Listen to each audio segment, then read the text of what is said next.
नमस्कार दोस्तों, YouTube channel देसी कहानी स्टार पर आप सभी श्रोतागणों और सब्सक्राइबर बंधुओं का हार्दिक स्वागत है।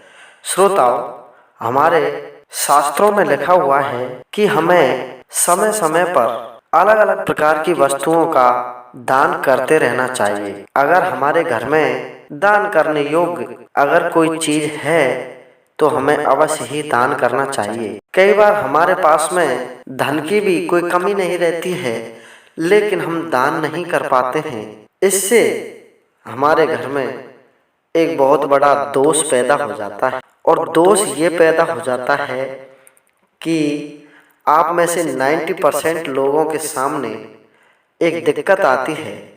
जैसे पति पत्नी हैं, 2 दिन बड़े प्रेम से रहते हैं और तीसरे दिन दोनों के बीच में कोई ना कोई कलह अवश्य हो जाती है। उसके बाद उस कलह को मिटाने में हफ्ता भर लग जाता है। फिर 3 दिन प्रेम से रहते हैं, चौथे दिन कोई ना कोई कलह लग जाती है। इसका भी एक बहुत बड़ा वास्तु दोष है। इस प्रकार की कई समस्याएं इंसान के पास में होती हैं। उनसे निजात पाने के लिए हम आपको 3 उपाय बताएंगे। 3 उपाय हैं कि हमें क्या क्या दान में देना चाहिए, जिससे ये सारे हमारे घर की जो समस्याएं हैं वो मिट जाएं। इसके लिए मैं आपको दान देने और दान ना देने के ऊपर एक छोटी सी कहानी प्रस्तुत कर रहा हूँ कि किसी नगर में एक बहुत बड़े सेठ रहते थे। वो बड़े ही पैसे वाले थे, लेकिन वो सेठ जी दान देने में बड़े कंजूसी दिखाते थे। किसी भी गरीब इंसान को उस सारी संपत्ति में से 1 रुपया भी दान नहीं देते। इस बात से उस सेठ के जो सभी घर वाले थे, उसकी पत्नी, उसके बेटे, उसके पोते पोती तक सभी दुखी रहते थे।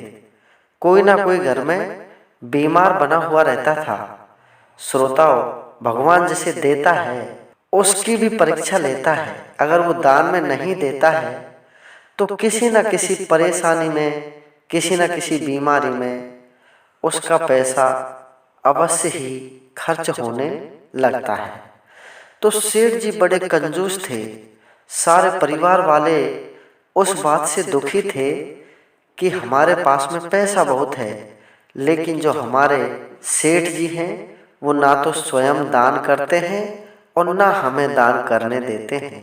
एक दिन श्रोताओं, उन सेठ जी के कुल गुरु वहां पर पधारे और सारे घर वालों से उन्होंने बातचीत की कि हे गुरुदेव, हमारे पास में रुपया पैसे की कोई कमी नहीं है, लेकिन हमारे जो सेठ जी हैं वो ना तो हमें दान करने देते और ना स्वयं किसी को दान करते।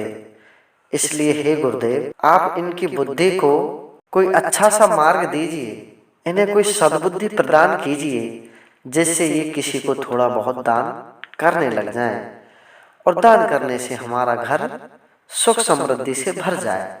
कुल गुरु ने सेठ जी को अपने पास में बुलाया और सेठ जी से कहने लगे कि हे सेठ जी, मैं 6 महीने बाद में मर जाऊंगा और मेरे मरने के बाद में मैं स्वर्ग लोक में पहुंच जाऊंगा। मैं आपको एक छोटी सी सुई दे करके जाता हूँ। जब आप साल या 5 साल या 10 साल बाद में जब स्वर्ग में सिधारें तो आप इस मेरी छोटी सी सुई को साथ में लेकर के आ जाना। सेठ जी आश्चर्य की निगाहों से कुल गुरु की तरफ देखने लगे और कहने लगे कि हे गुरुदेव, मरने के बाद में तो सब यहीं रह जाता है, मैं आपकी सुई को कैसे लेकर के आऊंगा। गुरुदेव कहने लगे कि नहीं भाई, आप मेरी सुई को स्वर्ग लोक में जरूर लेकर के आना, मैं आपको वहीं मिलूंगा, मैं आपका इंतजार करूंगा। फिर सेठ जी कहने लगे, गुरुजी आप कैसी बात कर रहे हो, मरने के बाद में कोई थोड़ी ले जा पाता है वहां कोई चीजें। तब जाकर के गुरुदेव ने उनको बोला, आप जो इतनी धन संपत्ति इकट्ठी करके जा रहे हो, मैंने सुना है उसे आप साथ लेकर के जा रहे हो मरने के बाद। सेठ जी ने हाथ जोड़ा और कहने लगे कि हे गुरुदेव, ये तो सिर्फ मोह माया है जो इस संसार मात्र में रह जाती है। स्वर्ग में जाने के बाद में हमारा शरीर भी हमारे साथ नहीं जाता है, फिर आपकी सुई और मेरी इतनी संपत्ति मेरे साथ में कैसे जा सकती? तब गुरुजी ने कहा कि जब आपको इतना ज्ञान है तो आप इतनी अपार संपत्ति में से किसी गरीब को, किसी असहाय को दान क्यों नहीं करते? तब जाकर सेठ जी ने गुरुदेव के चरणों में अपना माथा टेका और उनको सद्बुद्धि मिली, उनको सद्मार्ग मिला कि वास्तव में अगर ऊपर वाले ने हमें कुछ दिया है तो उसमें से अगर हम थोड़ा बहुत किसी को दान कर देते हैं तो वो घटता नहीं है। अब मैं आपको बताऊंगा कि हमें क्या दान करना चाहिए, क्या दान नहीं करना चाहिए। अगर आपने गलती से भी सूर्य अस्त होने के बाद में अगर किसी को नमक का दान दे दिया तो ये आपके लिए बहुत हानिकारक साबित हो सकता है। गरुड़ पुराण और शिव पुराण में बताया गया है कि गलती से भी नमक हमें सूर्य अस्त होने के बाद में किसी को नहीं देना चाहिए। सूर्य उदय होने के बाद अगर हम साबुत नमक किसी को दान में देते हैं तो यह हमारा ग्रह क्लेश खत्म कर देता है, और सूर्य अस्त होने के बाद में अगर हम नमक किसी को देते हैं तो इससे हमारा ग्रह क्लेश बढ़ जाता है। दूसरा है, अगर आपके घर में किसी बच्चे को खांसी जुकाम है और वह मिट ही नहीं रही है तो हमें तेलीय पदार्थ जैसे तिल, सरसों या फिर तेल और घी, इनका अगर हम थोड़ा सा दान किसी गरीब आदमी के लिए कर देते हैं तो इससे हमारे घर के सभी बच्चे छोटी छोटी बीमारियों से निजात पा सकते हैं। और दूसरा है श्रोताओ, लाल मिर्ची का दान। अगर हमारे रिश्तों में बहुत अच्छा प्रेम संबंध है, मैंने आपको वीडियो की शुरुआत में बताया था कि पति पत्नी 4 दिन तो प्रेम पूर्वक रहते हैं और 10 दिन उनमें लड़ाई रहती है, तो श्रोताओ लाल मिर्ची का दान किसी भी संत पुरुष या किसी गरीब इंसान के लिए हमें महीने में 2 बार अवश्य करना चाहिए। इससे हमारे रिश्तों में मिठास बनी रहती है। जिन रिश्तों को नजर लग जाती है उन रिश्तों में मिठास बनी रहती है। अगर आपके छोटे से बच्चे को नजर लग जाती है तो एक झाड़ू का तिनका लेकर और 7 मिर्ची उस बच्चे पर 21 बार उसार के अपनी टांग के नीचे होकर, अपने पैर के नीचे होकर जलती हुई अग्नि यानी कि चूल्हे में अगर हम डाल देते हैं तो हमारे बच्चे की नजर कट जाती है, बच्चा हंसता खेलता नजर आएगा। एक बात और आपको मैं बताना चाहूंगा कि जीवन में कभी भी सूर्य भगवान की तरफ मुंह करके, जिधर से सूर्य भगवान उदय होते हैं और जिधर अस्त होते हैं यानी कि पूरब और पश्चिम, इन दोनों दिशाओं में कभी भी मुंह करके मूत्र विसर्जन मत करना।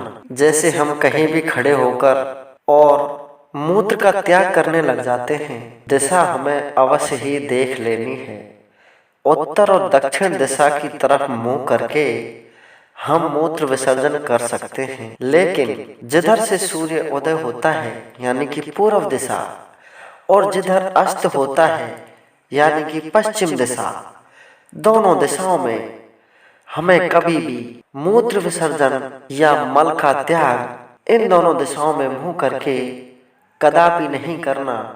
इसका सबसे बड़ा कारण है, अगर आपको जीवन में कभी भी सांप, बिच्छू या कोई भी कीड़ा नहीं सताएगा, अगर आपने इन दिशाओं का ध्यान में रख करके मूत्र विसर्जन किया है, और अगर आप इन दोनों दिशाओं का ध्यान नहीं रखते हैं और इन दोनों दिशाओं की तरफ मुंह करके मल मूत्र का त्याग करते हैं तो आपको 100% बिच्छू या सांप दिखाई देंगे।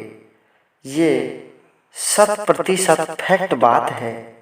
इसको आप गांठ में बांध लेना। पूर्व पश्चिम दिशा में जो भी इंसान मलमूत्र का त्याग करते हैं उन्हें अवश्य ही सांप बिच्छू दिखाई देते हैं या फिर काट भी सकते हैं। श्रोताओं, तीसरी चीज है गुड़।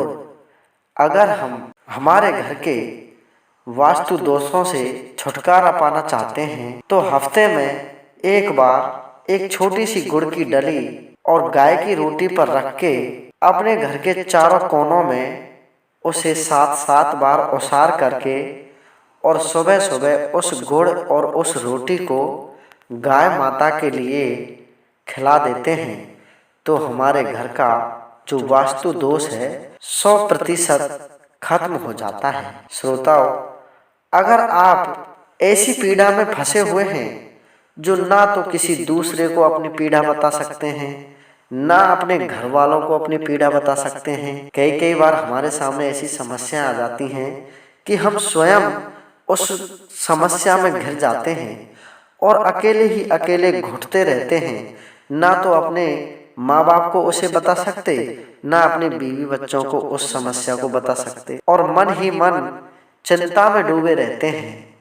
तो इसका एक सरल सा और छोटा सा उपाय है कि आप सोमवार के दिन भगवान शिव शंकर का उपवास रख के और 5 किलो केले बंदरों को खिला देते हैं तो आपके जो स्वयं के कष्ट हैं, स्वयं की जो चिंता है जिसे आप दूसरे को नहीं बता सकते, वो स्वतः ही समाप्त हो जाएंगी। इसमें कोई ज़्यादा बड़ा खर्चा भी नहीं है। 5 किलो केले ज़्यादा से ज़्यादा 100-125 रुपये के। श्रोताओं, उससे भूखे बंदरों का पेट भर जाएगा और भगवान शिव शंकर और बजरंगबली आपके स्वयं के जितने भी चिंताजनक कष्ट हैं जिन्हें आप किसी को बता नहीं सकते, उन्हें आप सोमवार के दिन भगवान शिव शंकर का व्रत करते समय भगवान भोलेनाथ को बताएं, वो आपकी सहायता अवश्य करेंगे। श्रोताओं, अगर आपको ये सारी जानकारी अच्छी लगी हुई हो तो हमारी वीडियो को लाइक कर देना, जिससे हमें पता चले कि हमारे जो बताए गए शब्द हैं वो कितने लोगों को पसंद आए हैं। और हमारे चैनल को सब्सक्राइब अवश्य कर लेना। जय हिंद, जय भारत।